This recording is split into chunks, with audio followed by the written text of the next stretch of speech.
nous avons une demi-heure pour aborder cette table ronde qui est indiquée. Alors, je trouve que ça va être difficile.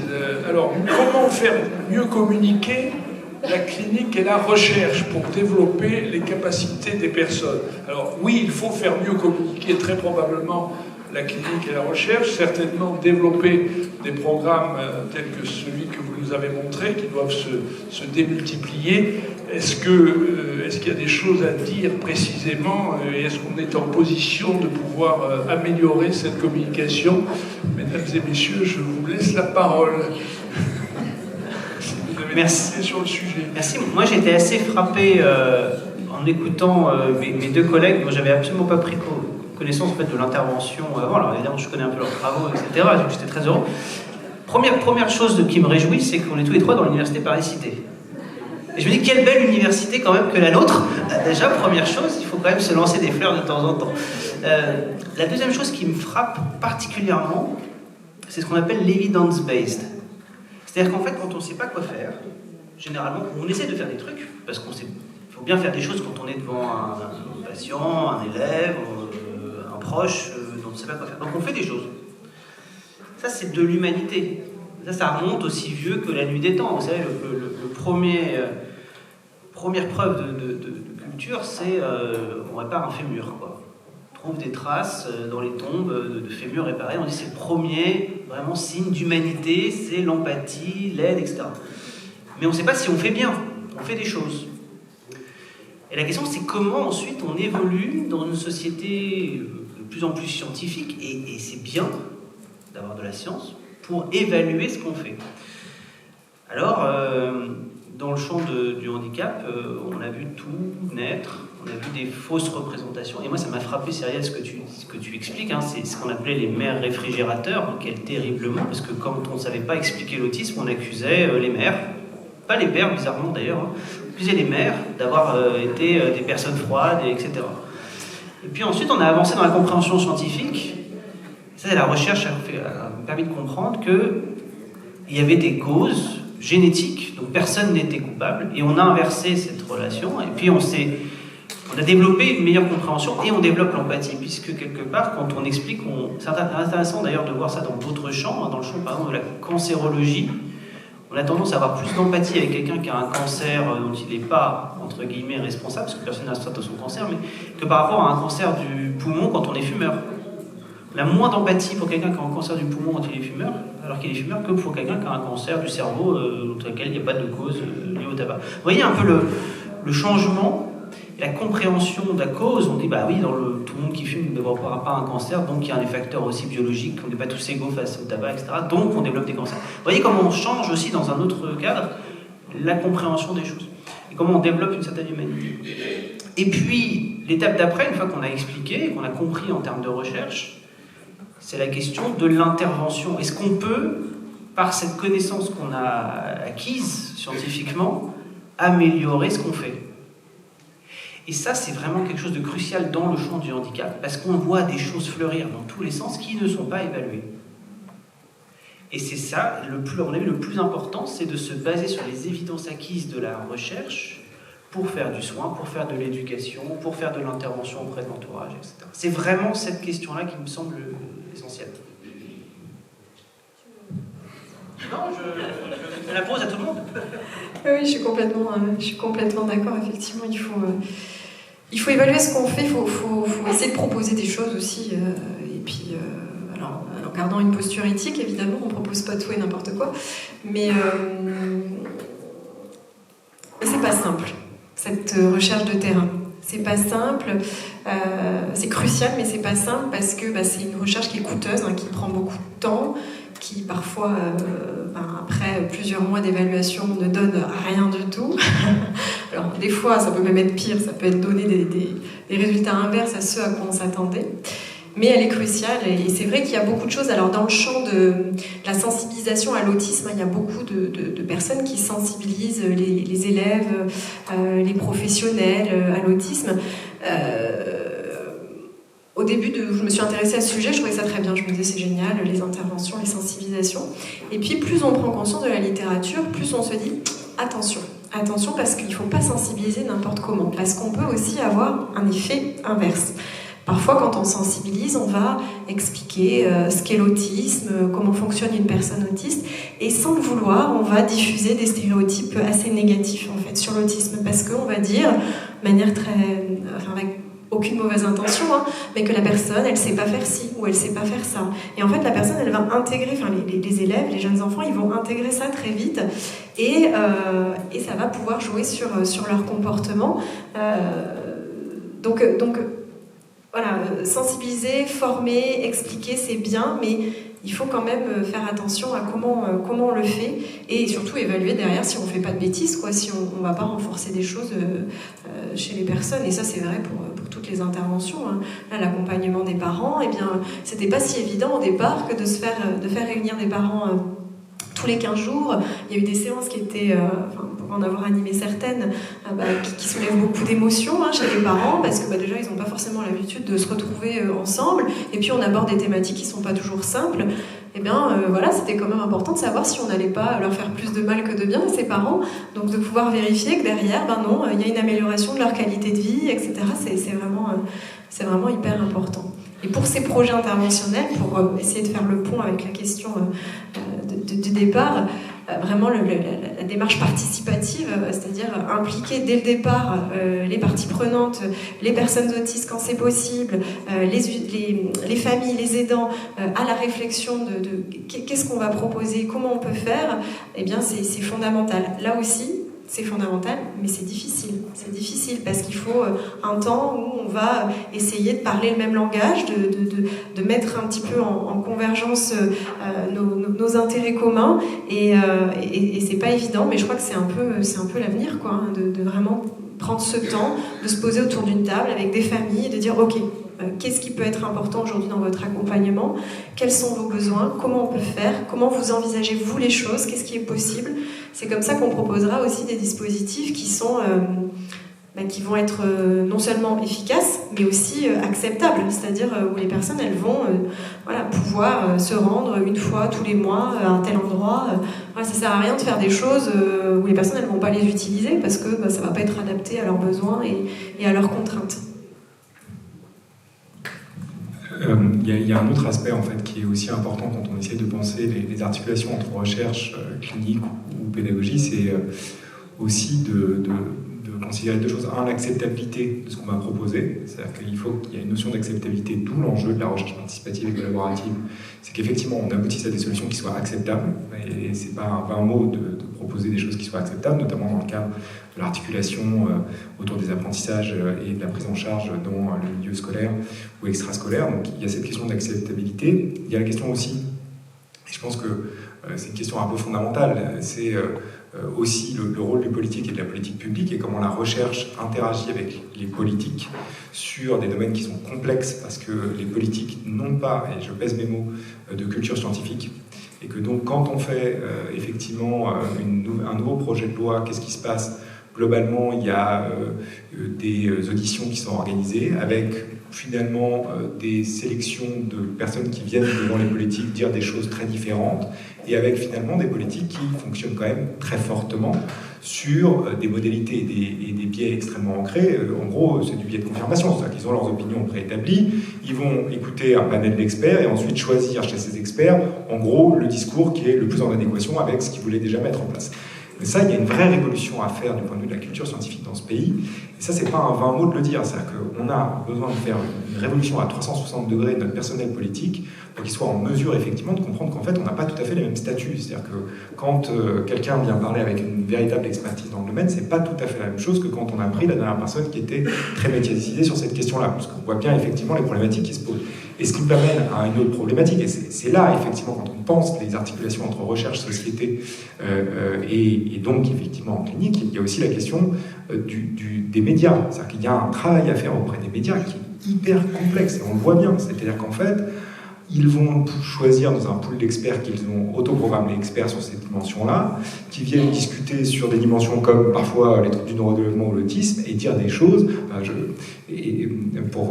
Pour aller plus loin, parfois c'est les médias, parfois c'est puisque l'Académie de médecine parfois remet des prix à des gens qui font des choses totalement farfelues, par exemple sur la dyslexie, qui avait créé une lampe stéréoscopique qui soi-disant permettait de régler tous les problèmes de la dyslexie, et ça tenait sur une théorie qui date de 1935 qui est totalement fausse.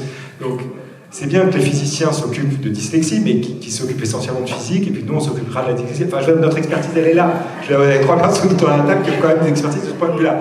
Et il y a eu un espèce de battage médiatique autour de ça, et c'est vrai qu'il voilà, y a un engagement de la société à avoir de ce point de vue-là, peut-être effectivement une pression de ce point de vue-là, hein, des associations, des fondations autour de cette question-là, pour effectivement se dire où est-ce qu'on met, je dirais, aussi des ressources pour aller toucher ces personnes-là, peut-être dans la formation initiale des journalistes, dans la formation initiale à Sciences Po, ils passent tous par Sciences Po, donc allons les former à Sciences Po sur la question de finalement comment utiliser les questions de la recherche. Donc je pense qu'il y a ça, et puis après il y a l'articulation quand même entre la pratique, je connais plus la pratique pédagogique, mais la pratique clinique et la recherche. Et des fois, effectivement, là, il y a des points de tension. Tu l'expliquais aussi, c'est-à-dire qu'il y a des fois des modes de prise en charge avec des cliniciens qui vous disent « mais moi, je vois bien que ça marche ». Et moi, j'ai la même chose avec les profs. Je vois bien que ça marche. Je dis « oui, d'accord, les gens sont contents, très bien, mais sauf que quand on fait de l'évaluation objective, ça ne marche pas. Et parfois, c'est ce que tu disais, ça a des effets délétères. Et donc là, il y a aussi une culture à construire chez les cliniciens, peut-être par la recherche participative et collaborative, peut-être par de la formation continue auprès des cliniciens, de leur dire « mais attendez, c'est dans votre code de déontologie que vous formez par la recherche et à la recherche tout au long de votre pratique. » Et ça, il y a un véritable enjeu, parce que moi, je le vois parfois, effectivement, face à des cliniciens, notamment sur les écrans, vous savez qu'il y a une espèce de panique morale sur les écrans, qui est quand même entretenue par quelques cliniciens qui racontent tout et n'importe quoi de ce point de vue. Et c'est très difficile à déconstruire ça. Et on voit que ça a des impacts extrêmement puissants. Hein. Je veux dire, des cliniciens qui vont jusqu'à dire qu'il y aurait des liens entre exposition aux écrans et troubles du spectre et le TSA. Et donc c'est inadmissible. Et c'est inadmissible que des chaînes publiques leur donnent finalement une exposition. Et ça, il faut qu'on arrive à travailler là-dessus. Voilà, donc je prie. C'est peut-être un peu large. Vous voyez que les chercheurs ont bien d'autres obstacles à surmonter que leur recherche pour arriver à les mener à bien. Moi, je voudrais avoir votre avis sur un point un petit peu différent, mais qui est quelque chose qui me préoccupe un peu. C'est qu'à une époque, on parlait d'autisme. Aujourd'hui, on parle de trouble du spectre autistique, dans lequel on met à peu près tout et n'importe quoi. On parlait de dyspraxie, on parle maintenant de trouble acquis de la coordination, dans lequel on met des enfants hémiplégiques avec un cerveau qui est abîmé. Les troubles de l'attention, je ne vous dis pas ce qu'il y a derrière. Et moi, c'est quand même quelque chose qui me préoccupe, parce qu'il me semble que la recherche, justement, si on veut la mener dans des conditions correctes, il faut quand même, entre guillemets, ce qu'on a appelé des groupes homogènes de malades, en tout cas des groupes homogènes de patients, et qu'avec ces classifications qui ont tendance à déclassifier, je ne vois pas si on va dans le bon sens. En tout cas, moi, personnellement, je pense que je ne vais pas dans le bon sens, mais j'ai un âge qui fait que je suis peut-être un petit peu plus à la page, donc peut-être qu'avec les jeunes gens que nous avons autour de nous maintenant, est-ce que cette vision vous paraît complètement... Il y a une vision qui évolue, et j'ai essayé d'expliquer un peu clairement pourquoi elle évolue. C'est-à-dire qu'on distinguait historiquement l'autisme dit de Kanner, par exemple, c'est-à-dire que les patients qui sont très handicapés, peu de langage, des automutilations, etc. Et puis par exemple l'autisme d'Asperger, on disait plutôt de haut niveau, même prof d'université. Si vous avez vu le film Temple Grandin, c'est un très bon exemple de l'autisme de haut niveau, etc. Et en fait, on s'est rendu compte que la biologie en dessous pouvait être la même. Voire même que certains gènes prédisposaient à des schizophrénies, à des troubles des apprentissages, etc. Donc, plutôt que de segmenter avec des classifications basées sur les symptômes, on s'est dit, on est à côté de ce qu'il faut faire. C'est-à-dire que les gènes, la biologie, elle n'est pas liée à nos guides de diagnostic. Et donc, il a commencé à y avoir une sorte de prise de conscience un peu de ça, et on a fait des catégories de plus en plus larges. Donc, on a parlé non plus d'autisme de Kanner et d'autisme d'Asperger, mais de troubles du spectre de l'autisme. Puis après, on s'est rendu compte qu'il fallait étendre ça à d'autres troubles du neurodéveloppement. On va parler de troubles du neurodéveloppement. Et c'est pour ça que même dans l'appellation du ministère, ça a changé. C'était autisme, stratégie autisme. Autisme au sein des troubles du neurodéveloppement, maintenant c'est troubles du neurodéveloppement, et on essaie de tous les regrouper. Et après, peut-être un jour, on évoluera sur troubles du neuropsychiatrique développementaux. Je ne sais pas. Oui, mais est-ce que... Alors, moi, ça ne me gêne pas. Mais est-ce qu'il ne faut pas quand même repartir, notamment dans le cadre d'études, pour valider telle ou telle stratégie, de quand même quelque chose de plus homogène et de plus étroit, quitte à ensuite élargir. Mais après, si on part avec des choses qui sont très différentes, comment est-ce qu'on arrive? Enfin, moi, je trouve que c'est le problème de la génétique aujourd'hui, où effectivement, initialement, nous avions les syndromes grecques qui avaient été décrits par nos aînés, Rett, Angelman, etc. Et puis, on a mis en évidence des anomalies génétiques à l'origine de ces troubles. Et bon, c'est très bien. Et puis, on s'est rendu compte que tous les syndromes cliniques n'avaient pas cette anomalie. Donc, il y avait sans doute d'autres anomalies qui donnaient la même chose. Et à l'inverse, qu'on avait ces anomalies, puisque on les cherche directement, qui intéressaient des gens qui n'avaient pas du tout la même chose. Et si on n'y voit pas clair dans tout ça, je ne vois pas comment on peut essayer d'établir des hypothèses et des choses, quitte ensuite à réélargir le spectre. Parce que ça, je crois que c'est tout à fait important, pour ensuite valider le fait, parce que vous dites, c'est tout à fait intéressant, effectivement, l'Asperger et le Kanner, je ne sais pas si on peut encore dire ça, mais c'est pas tout à fait la même maladie, par son retentissement, etc., que maintenant, derrière, la physiopathologie ne soit pas si différente, mais il doit quand même y avoir quelques différences, peut-être qu'on ne les connaît pas encore bien. Il y a peut-être des phénomènes communs, mais il y a forcément des phénomènes un peu... Ou alors, il y a d'autres éléments qui expliquent que quand même un Asperger et un Kanner, c'est pas tout à fait la même chose.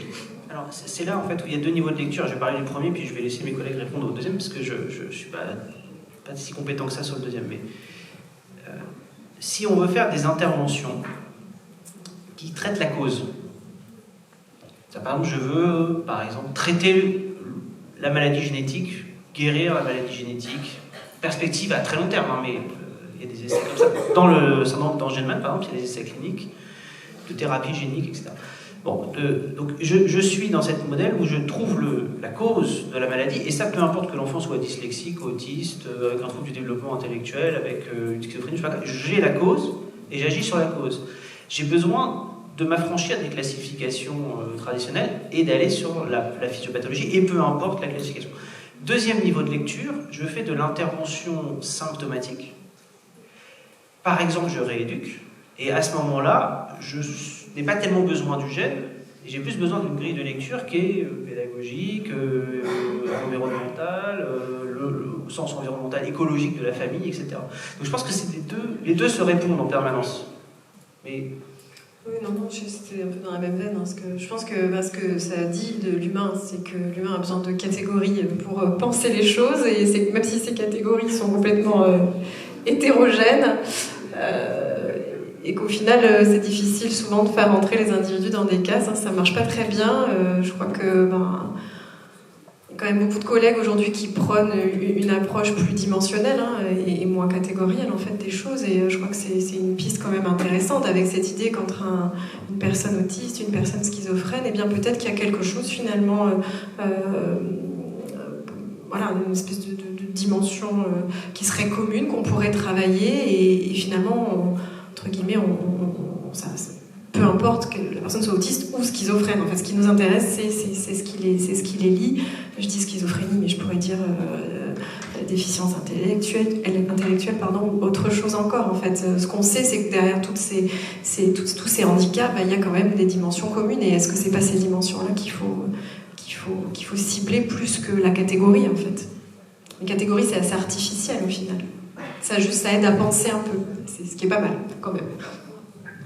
Mais c'est ce que vous disiez, mais je pense qu'il faut peut-être les deux, mais en tout cas, par exemple, sur les troubles du neurodéveloppement qui sont liés aux apprentissages, de plus en plus d'études montrent qu'il y a quand même une composante, par exemple, 10 exécutive, celle dont j'ai parlé tout à l'heure, qui relève des mécanismes de très haut niveau, et donc quand on prend juste l'entrée par le trouble du neurodéveloppement, par exemple, dyscalculie ou dyslexie, on regarde la dyslexie, on se dit, bon, il y a une difficulté spécifique d'apprentissage de la lecture. Comme on sait que l'apprentissage de la lecture essentiellement se joue sur la composante, en tout cas dans les premiers apprentissages, de l'association graphophonemique, on se dit bon c'est plutôt ça qu'il faut essayer de rééduquer et de trouver des mécanismes finalement de compensation ou de remédiation. Et puis tout d'un coup on se dit mais attends, quand on regarde de façon plus générale, en population générale, les enfants qui ont des difficultés de lecture, qui finalement sur la dyscalculie, vous les testez sur un test de lecture, ils sont en moins de 2 écarts types, plutôt de 2 écarts types, ils tombent dans l'une ou l'autre des catégories.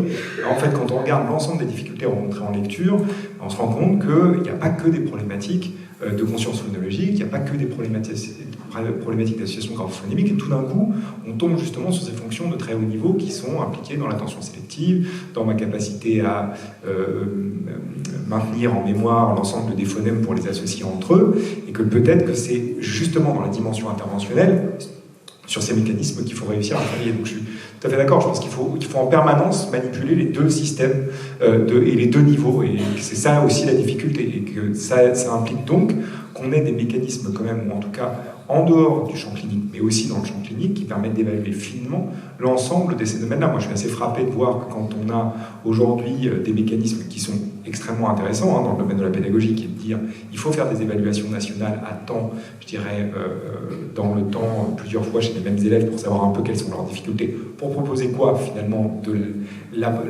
l'accompagnement individualisé, exactement dans le même domaine que dans la clinique, sauf qu'en fait, on n'évalue pas du tout ce qu'il faudrait évaluer. C'est-à-dire qu'on les évalue sur des dimensions qui sont parfaitement observables par soit les cliniciens, soit par les enseignants, mais pas du tout sur les domaines qui sont non observables, c'est-à-dire justement ces mécanismes attentionnels, ces mécanismes exécutifs qui jouent extrêmement fortement dans les apprentissages. Donc je crois qu'il y a aussi cette nécessité-là de ce que peut apporter la recherche dans ces dimensions.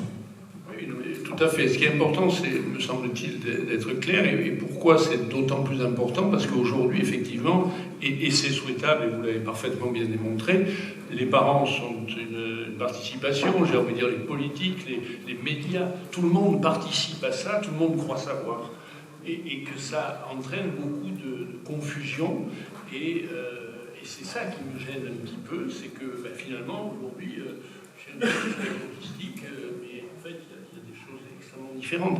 Et comme justement, entre guillemets, nous ne sommes plus en petit comité avec des gens qui peuvent effectivement voir bien les tenants et les aboutissants, et que c'est très ouvert, ce qui est positif par d'autres aspects, effectivement, cette globalisation, moi, me gêne un petit peu. Je me demande comment on arrivera à avancer dans des domaines qui sont quand même extrêmement complexes et où on voit bien que tout est intriqué et qu'effectivement une même cause donne pas les mêmes effets parce qu'il y a d'autres facteurs qui interviennent, etc.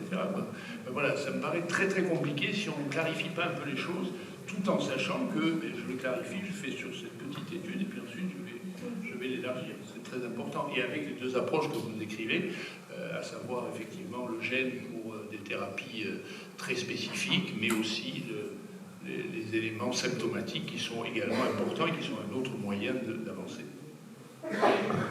Oui, juste peut-être sur cette histoire de catégorie, vous écoutant, ça me fait aussi penser que la catégorie, c'est ce qui permet aujourd'hui aussi sur le terrain d'accéder à certaines prises en charge, en fait, et aujourd'hui d'avoir un diagnostic d'autisme, ça permet peut-être de pouvoir, et ça, je pense que c'est quand même pas rien pour les familles, pour les personnes.